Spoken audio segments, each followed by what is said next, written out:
एक लड़का था जो हमेशा लोगों को देखता था, सुनता था, समझने की कोशिश करता था, लेकिन फिर भी उसे लगता था कि वो कभी किसी को पूरी तरह समझ नहीं पाया। उसका नाम कुछ भी हो सकता है, लेकिन वो तुम भी हो सकते हो। वो भीड़ में खड़ा होता था, लोगों को हंसते हुए देखता था, बातचीत करते हुए देखता था और अंदर ही अंदर सोचता था, ये लोग कैसे जानते हैं कि कब क्या बोलना है?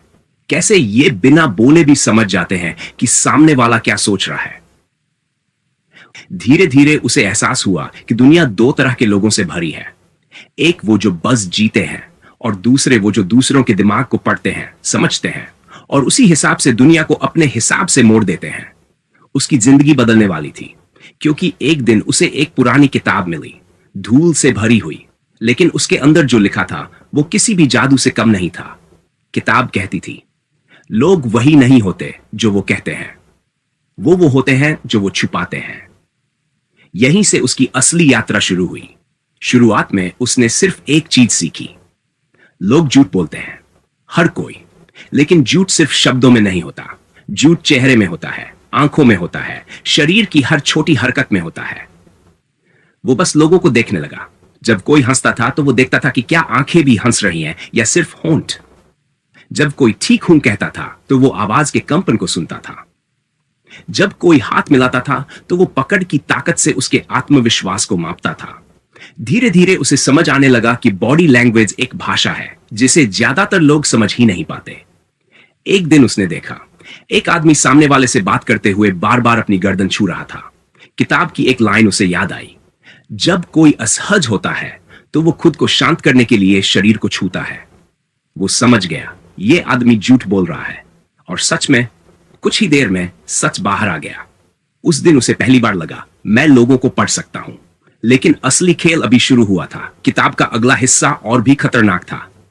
वो कहता था, लोगों को समझना सिर्फ पहला कदम है, असली ताकत है उन्हें इन्फ्लुएंस करना। यहीं से एनएलपी प्रोग्रामिंग की दुनिया खुलती है। उसे बताया गया कि इंसान का दिमाग एक मशीन की तरह काम करता है, जो शब्दों, भावनाओं और अनुभवों के आधार पर फैसले लेता है। अगर तुम किसी के दिमाग में सही ट्रिगर दबा दो तो वो वही करेगा जो तुम चाहते हो, और उसे लगेगा कि वो उसका खुद का फैसला है। उसने एक छोटा एक्सपेरिमेंट किया। उसने अपने दोस्त से कहा, तुम हमेशा इतनी स्मार्ट चॉइसेस लेते हो, तुम्हें क्या लगता है इस बार क्या सही रहेगा? बस एक लाइन, लेकिन उसमें एक हिडन कमांड थी, तुम स्मार्ट हो और तुम्हें सही फैसला लेना चाहिए। उसका दोस्त तुरंत उसी दिशा में सोचने लगा। उस दिन उसे समझ आया, लोगों को कंट्रोल करना जोर से नहीं, सब्टल तरीके से होता है। फिर उसने सीखा मिररिंग। अगर तुम किसी के बॉडी लैंग्वेज को धीरे धीरे कॉपी करो, उसकी तरह बैठो, उसकी तरह बोलो, तो उसका दिमाग तुम्हें अपना मानने लगता है। वो एक कैफे में बैठा था। सामने एक आदमी था, थोड़ा रिजर्व्ड, थोड़ा गार्डेड। उसने धीरे धीरे वही पोस्चर अपनाया, वही बोलने का पेस, वही जेस्चर्स। कुछ मिनट बाद वो आदमी खुलने लगा और थोड़ी देर में वो अपनी पर्सनल बातें शेयर करने लगा। वो हैरान था, मैंने कुछ किया भी नहीं, फिर ये इतना खुल क्यों गया? लेकिन उसने किया था बस सब्टल तरीके से। फिर आया सबसे पावरफुल कॉन्सेप्ट, एंकरिंग। इंसान की इमोशंस को ट्रिगर किया जा सकता है। अगर तुम किसी खास भावना को किसी खास जेस्चर या शब्द से जोड़ दो तो बाद में सिर्फ वो जेस्चर या शब्द इस्तेमाल करके वही भावना वापस लाई जा सकती है। उसने एक लड़की के साथ एक्सपेरिमेंट किया। जब भी वो उसे हंसाता था, वो हल्के से उसकी कलाई को छूता था, बार बार वही मोमेंट, वही टच। कुछ दिनों बाद बस उसकी कलाई छूते ही वो मुस्कुरा देती थी। क्यों? क्योंकि उसके दिमाग में वो टच खुशी बन चुका था। लेकिन कहानी का सबसे डार्क हिस्सा अभी बाकी था। किताब ने उसे सिखाया, हर इंसान की एक कमजोरी होती है, और अगर तुम उसे ढूंढ लो तो तुम उसे कंट्रोल कर सकते हो। किसी को वैलिडेशन चाहिए, किसी को अटेंशन, किसी को फियर से बचना है, किसी को प्यार चाहिए, और अगर तुम ये समझ जाओ तो तुम उनके डिसीजंस को इन्फ्लुएंस कर सकते हो बिना उन्हें पता चले। एक दिन उसने खुद को आईने में देखा। अब वो वही इंसान नहीं था जो पहले था। अब वो लोगों को सिर्फ देखता नहीं था, वो उन्हें डिकोड करता था। लेकिन एक सवाल उसके अंदर उठने लगा, अगर मैं सबको कंट्रोल कर सकता हूं तो क्या कोई मुझे भी कंट्रोल कर रहा है? और यहीं से कहानी एक नए मोड़ पर जाती है। कहानी वहीं से आगे बढ़ती है जहां वो आईने के सामने खड़ा था, खुद को देख रहा था, लेकिन पहली बार उसे अपना चेहरा अजनबी लग रहा था। अब वो सिर्फ एक इंसान नहीं था, वो एक ऑब्जर्वर बन चुका था जो हर जेस्चर, हर पॉज, हर माइक्रो एक्सप्रेशन को पढ़ सकता था। लेकिन जितना वो दूसरों को समझ रहा था, उतना ही वो खुद से दूर होता जा रहा था। उसने महसूस किया कि अब वो हर बातचीत को एक गेम की तरह देखने लगा है। कोई कुछ कहता तो वो सिर्फ शब्द नहीं सुनता था, वो उसके पीछे छुपा इंटेंशन ढूंढता था।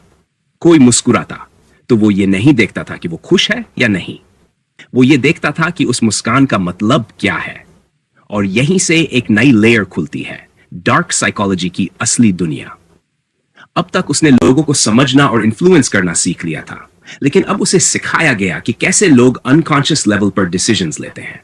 किताब कहती थी, इंसान रैशनल नहीं होता, वो इमोशनल होता है जो लॉजिक का मास्क पहनता है। यानी लोग पहले फील करते हैं, फिर बाद में अपने डिसीजन को जस्टिफाई करते हैं। इसका मतलब साफ था, अगर तुम किसी की इमोशंस कंट्रोल कर लो तो उसका डिसीजन अपने आप कंट्रोल हो जाएगा। उसने एक और एक्सपेरिमेंट किया। उसने एक आदमी से बात करते हुए जानबूझकर अर्जेंसी क्रिएट की। यह मौका हर किसी को नहीं मिलता, और ऑनेस्टली मुझे नहीं पता यह ऑफर कब तक रहेगा। उसने कुछ खास नहीं कहा, लेकिन उसने उस आदमी के अंदर एक डर पैदा कर दिया, लॉस का डर। कुछ ही मिनटों में वो आदमी तैयार हो गया। उस दिन उसे समझ आया, fear is the fastest way to control decisions. लेकिन डार्क साइकोलॉजी सिर्फ फियर तक सीमित नहीं थी। उसने सीखा गैसलाइटिंग, यानी किसी को धीरे धीरे इस हद तक मैनिपुलेट करना कि वो अपनी ही रियलिटी पर डाउट करने लगे। वो किसी से कहता, तुम ओवर रिएक्ट कर रहे हो, मैंने ऐसा कभी कहा ही नहीं, तुम्हें चीजें गलत याद रहती हैं। धीरे धीरे सामने वाला कंफ्यूज होने लगता, और फिर एक समय आता जब वो खुद पर नहीं, उस पर भरोसा करने लगता। यहां कंट्रोल कंप्लीट हो जाता था। लेकिन हर टेक्निक के साथ एक शैडो भी आती है। जितना वो ये सब सीख रहा था, उतना ही उसे एहसास हो रहा था कि ये पावर डेंजरस है, क्योंकि ये सिर्फ दूसरों को नहीं बदलती, ये तुम्हें भी बदल देती है।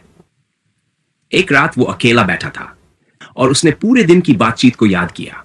हर इंटरैक्शन में उसने किसी ना किसी टेक्निक का इस्तेमाल किया था। हर रिस्पॉन्स कैलकुलेटेड था, हर रिएक्शन प्लान था। और अचानक उसे लगा, क्या मैं अभी भी रियल हूं या सिर्फ एक स्ट्रैटेजी बन चुका हूं? यहीं पर कहानी एक डीपर लेवल पर जाती है, सेल्फ अवेयरनेस। किताब का आखिरी हिस्सा सबसे कम लोगों को समझ आता है, क्योंकि ये पावर के बारे में नहीं, रिस्पॉन्सिबिलिटी के बारे में है। वो कहती है, जिस दिन तुम लोगों को कंट्रोल करना सीख जाते हो, उसी दिन तुम्हें खुद को कंट्रोल करना भी सीखना होगा। अब उसने खुद पर एक्सपेरिमेंट शुरू किया। जब उसे गुस्सा आता तो वो खुद से पूछता, ये इमोशन कहां से आ रहा है? जब उसे किसी को इंप्रेस करना होता तो वो खुद से पूछता, क्या मैं सच में ऐसा हूं या सिर्फ रोल प्ले कर रहा हूं? धीरे धीरे उसे समझ आया, सबसे मुश्किल इंसान को पढ़ना खुद को पढ़ना है।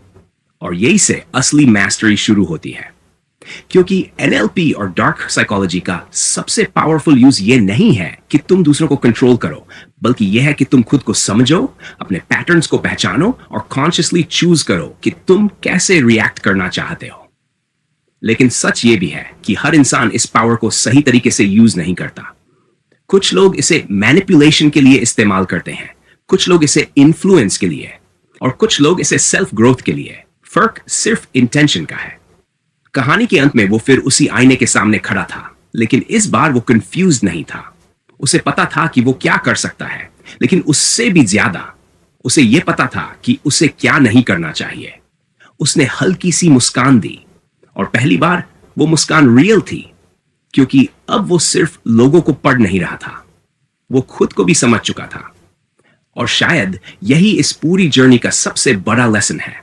रियल पावर दूसरों को कंट्रोल करने में नहीं, खुद को कंट्रोल करने में है।